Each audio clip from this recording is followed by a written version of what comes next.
और साधारण जीवन ही जिया, आज भी जी रहा हूँ। लेकिन 2 साल से जब से उजाड़ा गया हूँ बहुत दर्द में रहता हूँ, क्योंकि गृहस्थी उससे चलती है, पैसे हैं नहीं। वो सम्मान भी काहे नहीं मिल पाया, इसका कारण क्या है भैया? अब उसका कारण है जाति, ब्राह्मण होना। ठीक है, ब्राह्मण होना मुझे लगता है कि अब साफ है, और भी गरीब ब्राह्मण होना। ठीक लिए अब नहीं हमको सम्मान दिया गया, नहीं ऐसी कोई चीज़ दी गई, तो ये कष्ट हमें भी है। तो हमने भी आपको बताया कि एक जो मैं अनुभव कर रहा हूँ कि गरीब ब्राह्मण होना ही सबसे बड़ा अभिशाप है।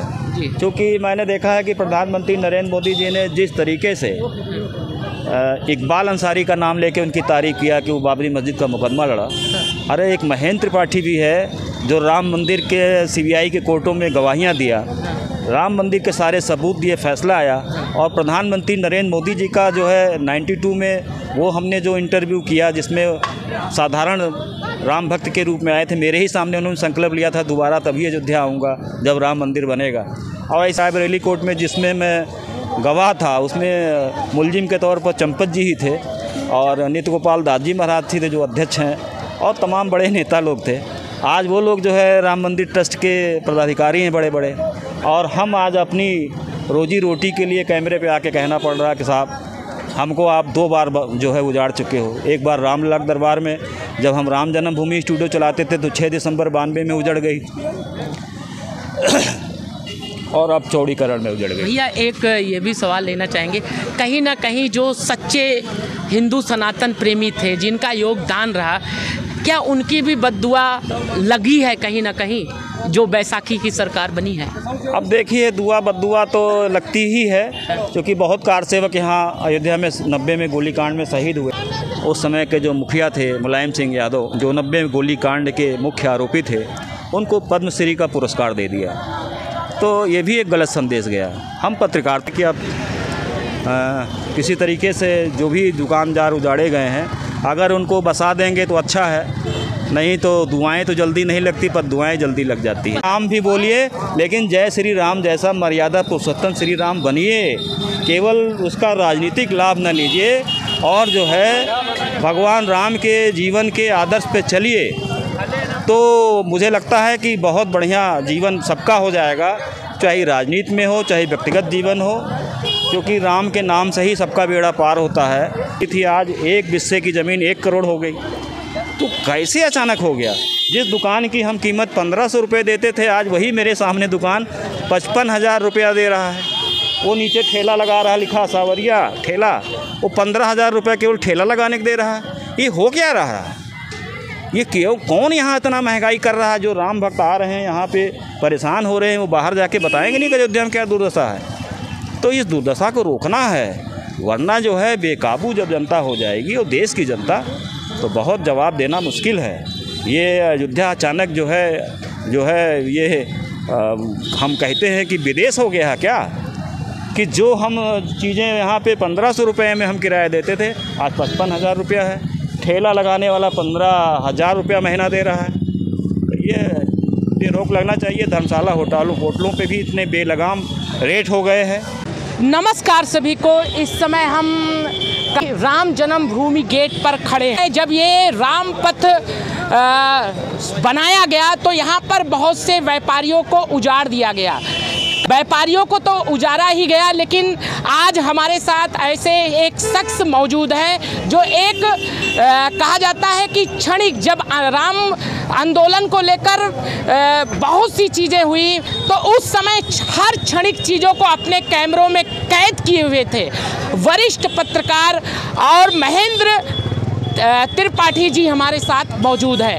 यहीं पर उनका ऑफिस था और कहा जाता है यहीं पर वो टाइपिंग का काम भी देखते थे, और साथ में जो है यहीं पर जो है सारे कागज कंप्लीट किए जाते थे और फिर जो है प्रिंट होने के लिए भी जाता था। और पहले 22 तारीख को प्राण प्रतिष्ठा हुई, उसमें प्रधानमंत्री जी का आगमन हुआ और तमाम जो है हस्तियां यहाँ पर आई। पति जी भी दर्शन करने के लिए यहाँ पे बाद में आए और तमाम प्रतिदिन कोई ना कोई हस्तियां यहाँ पर आती रही। और कहा जाता है कैबिनेट की बैठक भी इसी अयोध्या में पहली बार उत्तर प्रदेश सरकार के द्वारा कराई गई थी, योगी जी ने कराई थी। और कहा जा रहा था, एक टारगेट दिया गया था कि अयोध्या में इस बार प्राण प्रतिष्ठा हुई है, प्रभु विराजमान हुए हैं। कॉन्फिडेंस को लेकर 400 का नारा भी दिया गया था कि हम 400 पार करेंगे। लेकिन क्या ऐसा कारण रहा कि 400 क्या 240 में ही भारतीय जनता पार्टी को सिमटना पड़ा। और जो उत्तर प्रदेश था, जो कहा जाता है योगी जी का गढ़ था, और एक तरफ योगी जी और एक तरफ मोदी जी, दो चेहरे थे। क्या कारण ऐसा हो गया कि उत्तर प्रदेश की जनता ने पूरी तरह से नकार दिया? क्या कारण रहा कि सीटें इतनी कम आई? चाहे वो प्रयागराज देख लिया जाए और चाहे वो अयोध्या देख ली जाए, दोनों धार्मिक स्थल है और प्रयागराज में अब की बार जो है कहा जाता है कुंभ भी लगेगा। क्या कारण हो गया कि दोनों जगह से पूरी तरह से उत्तर प्रदेश की जनता ने नकार दिया? इसी सब चीज़ों को हम जानेंगे। और कहा जाता है यहीं पर जिस जगह हम खड़े हैं, यहीं पर अभी रोड शो भी प्रधानमंत्री जी ने किया था, लेकिन किसी चीज का असर नहीं दिखा। क्या मुद्दा रह गया? और उसी प्रकार से वरिष्ठ पत्रकार हमारे साथ मौजूद हैं। और राम आंदोलन जब कहा जाता है, राम आंदोलन में लोग जब यहाँ पर आ रहे थे तो जब गोलियां भी चली थी तो उस समय को भी क्षणिक तस्वीरों को इन्होंने अपने कैमरे में कैद किया था और इन्हें भी गोली लगने से बच भी गए थे। और कहा जाता है कि सीबीआई के गवाह भी ये बने थे। और जब प्रधानमंत्री जी पहली बार यहाँ आए थे तो उस क्षणिक तस्वीर को इन्होंने रखा था, लेकिन इन्हें भी उजाड़ दिया गया। उसके बाद आइए जानते हैं कि उजाड़ने के बाद क्या इनको मुआवजा या दुकान या व्यवस्था की गई। एक वरिष्ठ हैं और इनका तो मुख्य किरदार भी अयोध्या में रहा है। सबसे पहले भैया आपका स्वागत है। क्या कारण रहा कि इस बार अयोध्या ही नहीं उत्तर प्रदेश भर में सीटें कम आई? सबसे बड़ा कारण ये है कि सबके जीवन में ग्रह नक्षत्रों का खेल होता है। मुझे लगता है कि बीजेपी के भी ग्रह नक्षत्र में कुछ गड़बड़ी आ गई है। तो ग्रह नक्षत्रों का खेल है और ग्रह नक्षत्रों से कोई बच नहीं पाता, भगवान भी नहीं बच पाते।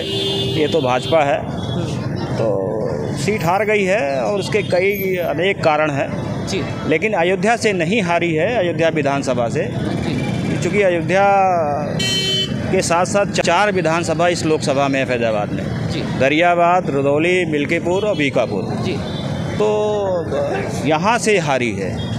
और उसके जो सबसे बड़े कारण थे कि जो पासी समाज था, वो चूँकि अवधेश प्रसाद जी भी बड़े पुराने नेता हैं, तो समाजवादी पार्टी ने जो है बाकायदा पहले ही सर्वे करा लिया था जी कि अयोध्या लोकसभा जीतना है तो किस तरह से जीता जाए, क्योंकि राम लहर और मोदी लहर सब जगह सबको दिखाई पड़ रहा था।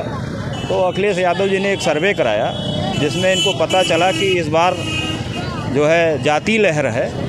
और इस जाति लहर में जो है फैज़ाबाद में उन्होंने सोचा कि कौन कौन सी फैज़ाबाद की लोकसभा में जो विधानसभाएं हैं पासी समाज के लोग कितने ज़्यादा हैं, तो पता चल गया कि काफ़ी संख्या में है, इसलिए कि वो आश्वस्त हो गए।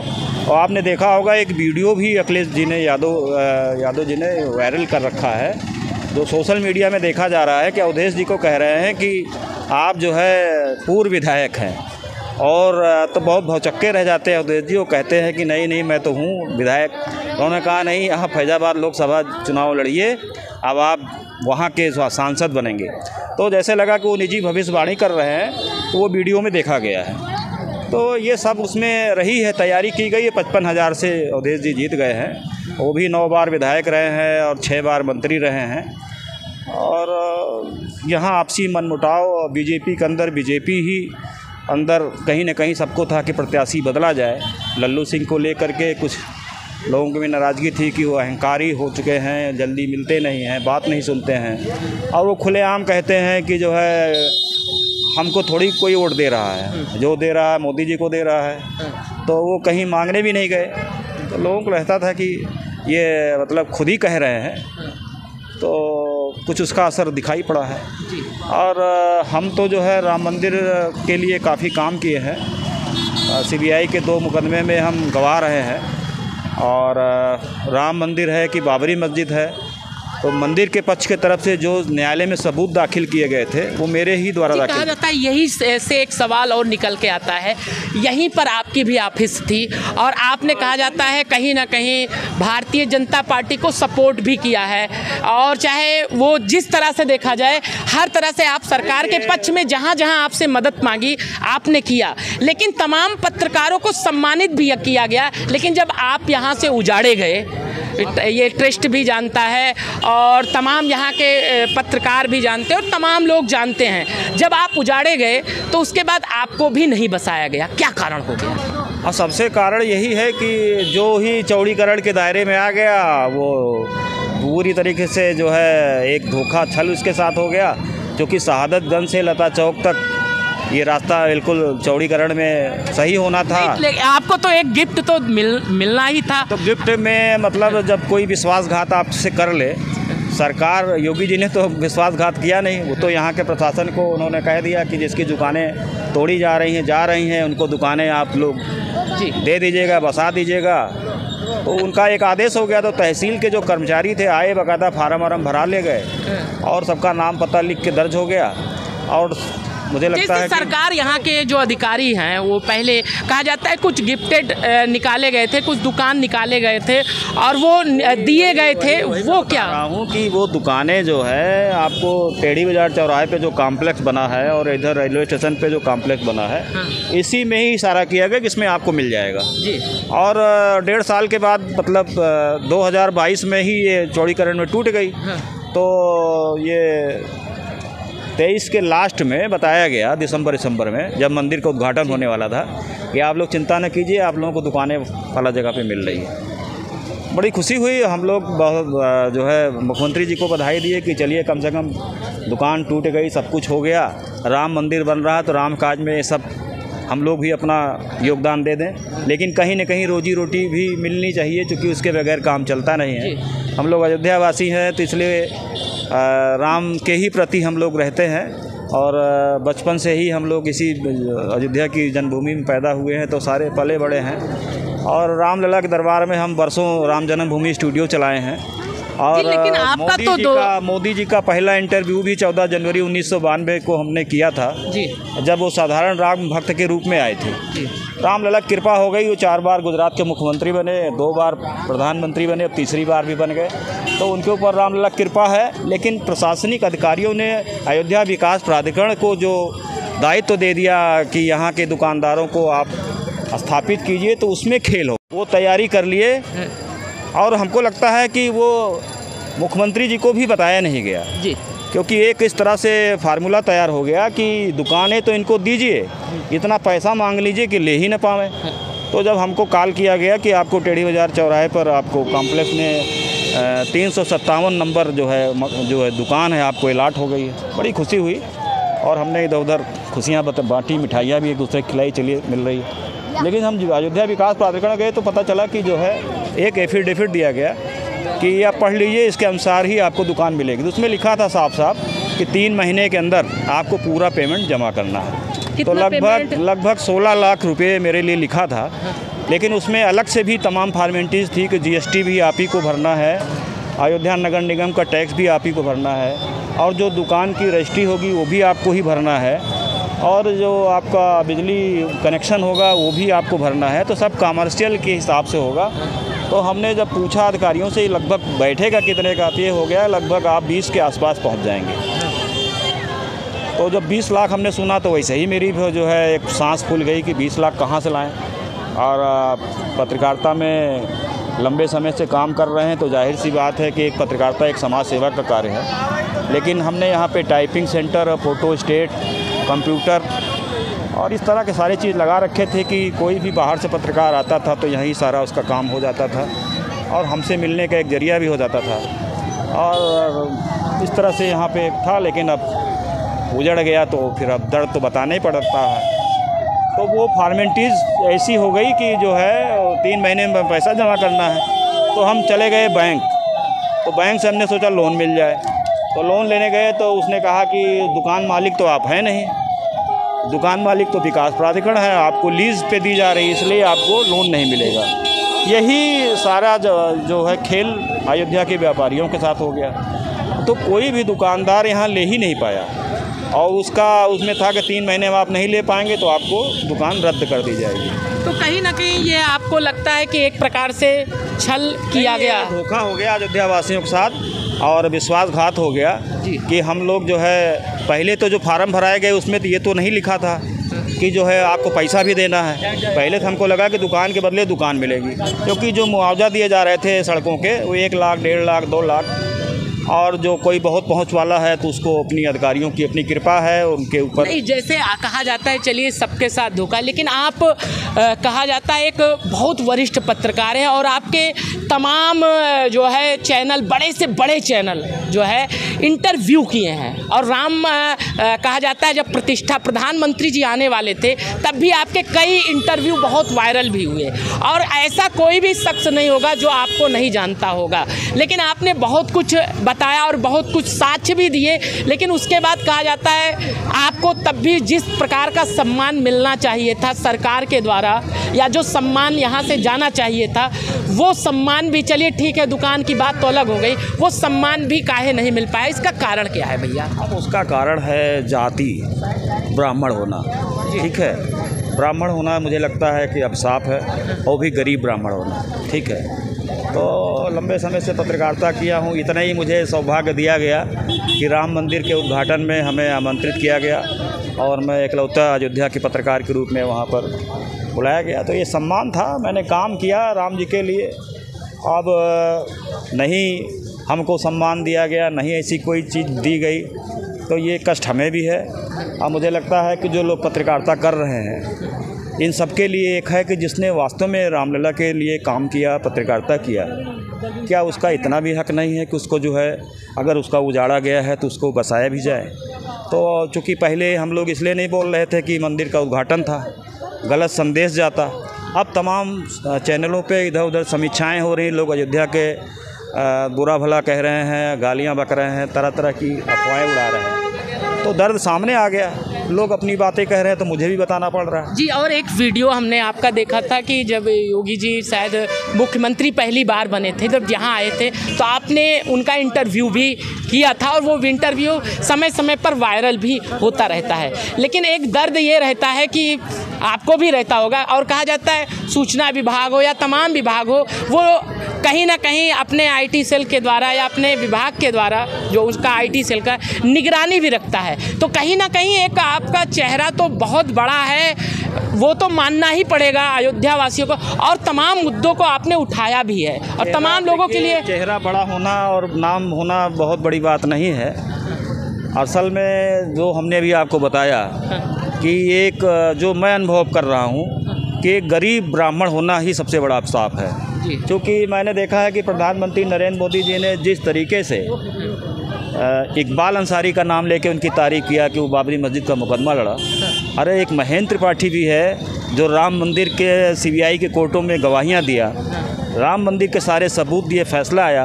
और प्रधानमंत्री नरेंद्र मोदी जी का जो है 92 में वो हमने जो इंटरव्यू किया जिसमें साधारण राम भक्त के रूप में आए थे, मेरे ही सामने उन्होंने संकल्प लिया था दोबारा तभी अयोध्या आऊँगा जब राम मंदिर बनेगा, और ऐसा ही उनके जीवन में हुआ। रामलला क्या लगता है, जैसे आज हम इंटरव्यू कर रहे हैं आपके साथ, क्या लगता है आगे ट्रस्ट में, क्योंकि आपका मुख्य किरदार है, कहा जाता है शायद आज हम सबके सामने राम जी की कृपा है बोल रहे हैं, क्या लगता है आपको ट्रस्ट में या जगह दी जाए, या राष्ट्रपति जी से या उत्तर प्रदेश सरकार से कोई चीज़ आपके लिए होना चाहिए कि नहीं? हमारी इच्छा तो है कि होना चाहिए। उम्र बढ़ती ही जा रही है और बहुत ज़्यादा भी इच्छा रह नहीं गई है, और साधारण जीवन जीते चले आए हैं। 90 गोली कांड हमने कवर किया, सारा काम हमने किया, और अयोध्या में जितनी भी गतिविधियाँ हुई सारे कैमरे को कैद किया। ताला खुलना हो, शिलान्यास होना हो, 90 गोली कांड हो, 6 दिसंबर 92 की घटना हो, सबका मैं साक्षी रहा हूँ। CBI के 2 बड़े मुकदमे में गवाह रहा हूँ। सरकार बनाम लाल कृष्ण अडवाणी जो रायबरेली कोर्ट में चला है, और सरकार बनाम पवन पांडे जो CBI के लखनऊ कोर्ट में चला है, इसमें सब मैं हूँ। और उसके अलावा जो मंदिर मस्जिद का सिविल मुकदमा चला है कि ये मंदिर है कि मस्जिद है, उसमें भी जितने सबूत न्यायालय में दाखिल हुए हैं वो फ़ोटो हमने ही, क्योंकि मैं स्टूडियो चलाता था, जो समतलीकरण खुदाई होती थी रामलला दरबार में, तो जब मूर्तियाँ और मंदिर का अवशेष निकलते थे तो मैं कैमरे में कैद करके वो दे देता था। तो उस समय विश्व हिंदू परिषद के अंतर्राष्ट्रीय अध्यक्ष अशोक सिंघल जी थे और एक चंपत जी थे, तो सारे सबूत के फ़ोटोग्राफ मैंने चंपत जी को दिए। चंपत जी के माध्यम से न्यायालय में दाखिल हुए और फिर फैसला आया कि यही राम मंदिर है। तो राम जी ने हमको ये सौभाग्य दिया। आज ये अलग बात है कि मैं CBI कोर्ट में, रायबरेली कोर्ट में, जिसमें मैं गवाह था, उसमें मुलजिम के तौर पर चंपत जी ही थे और नित्य गोपाल दास जी महाराज थे जो अध्यक्ष हैं, और तमाम बड़े नेता लोग थे।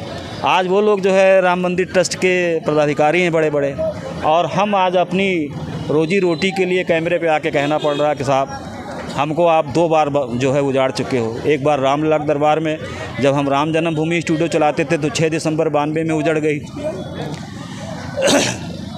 और अब चौड़ीकरण में उजड़ गई। भैया एक ये भी सवाल लेना चाहेंगे, कहीं ना कहीं जो सच्चे हिंदू सनातन प्रेमी थे, जिनका योगदान रहा, क्या उनकी भी बद्दुआ लगी है कहीं ना कहीं जो बैसाखी की सरकार बनी है?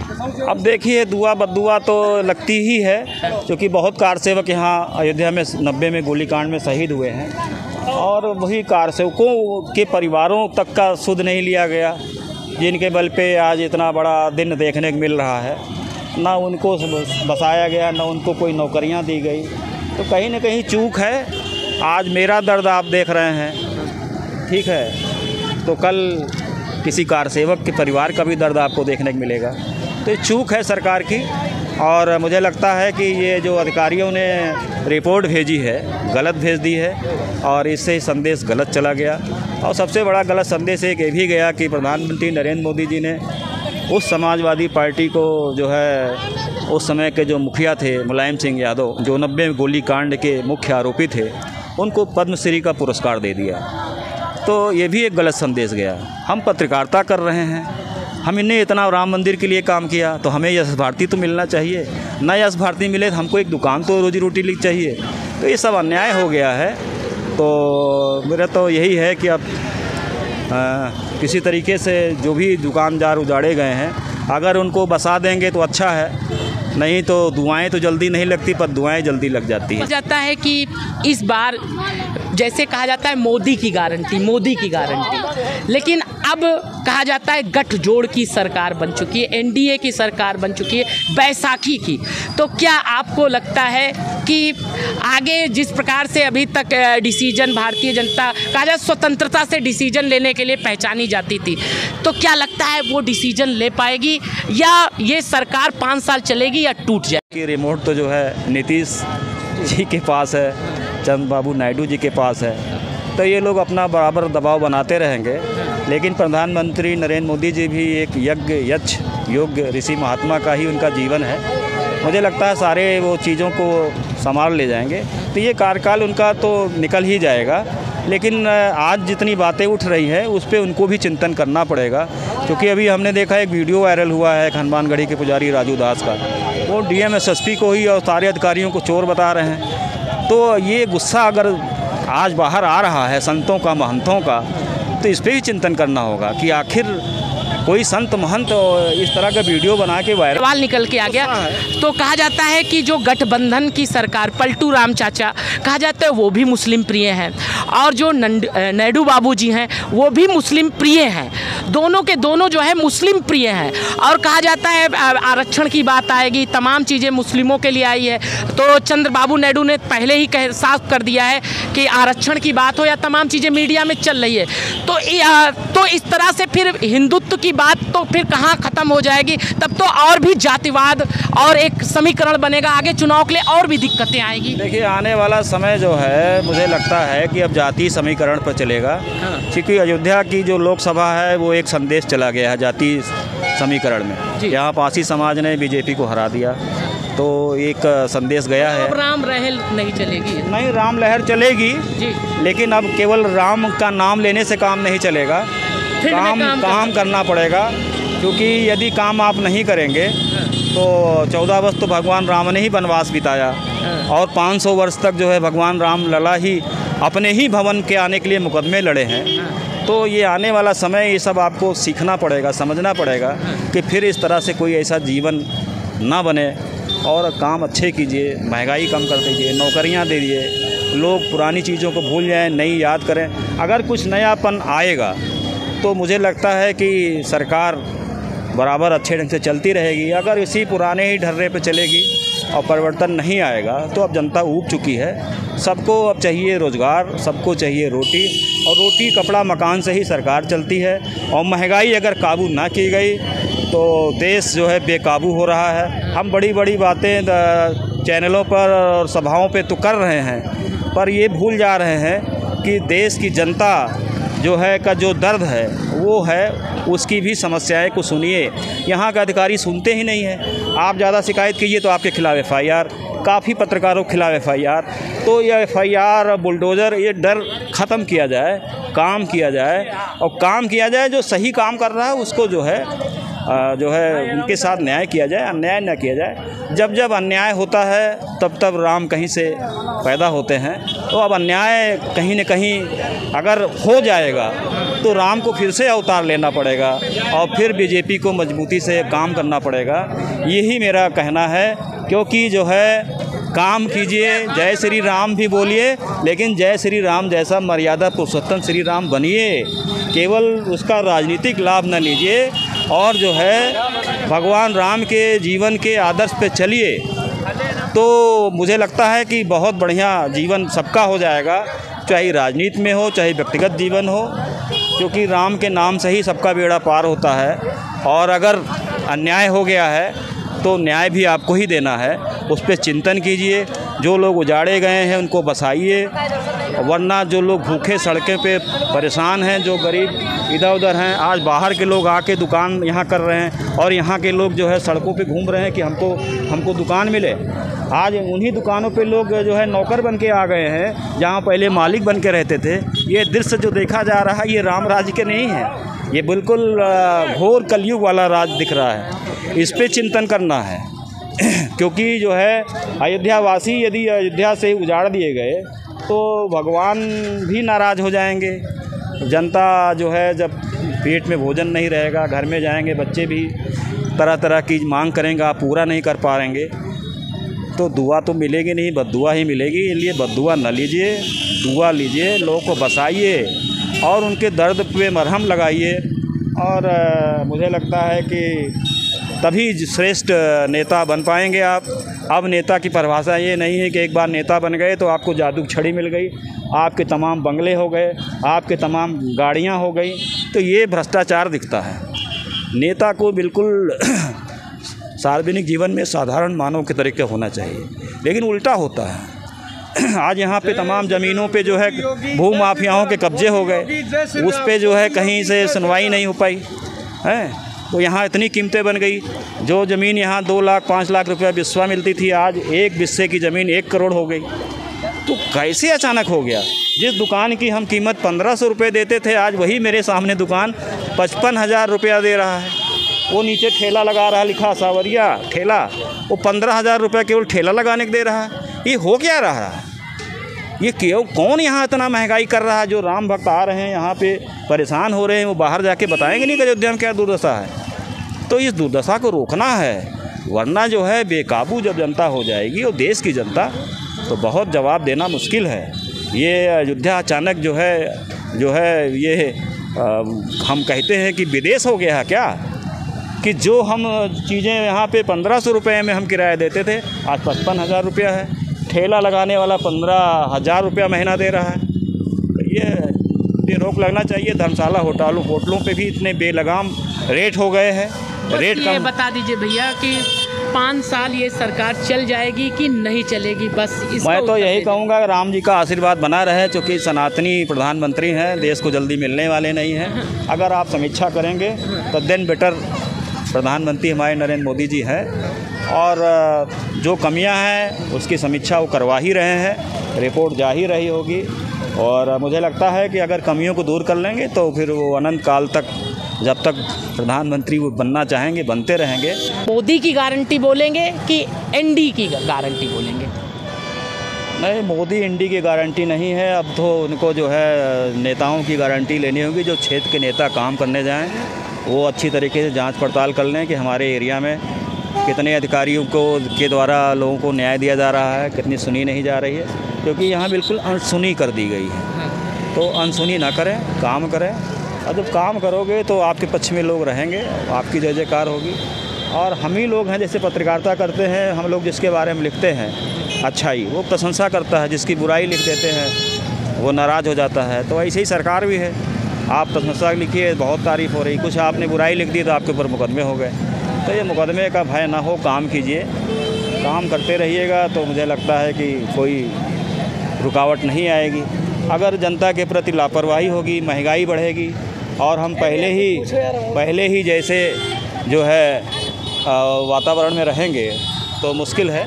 लेकिन बशर्ते यही है कि परिवर्तन लाना पड़ेगा, चिंतन भी करना पड़ेगा, जो पिछली गलतियां हैं उस पर भी गौर करना पड़ेगा। केवल अधिकारियों के सर्वे रिपोर्ट पे न जाएं, अब तो भेष बदल कर जाना पड़ेगा और सही बात पता लगानी पड़ेगी, तभी जो है सरकार अभी अच्छे ढंग से चलेगी, कोई उंगली नहीं उठाएगा।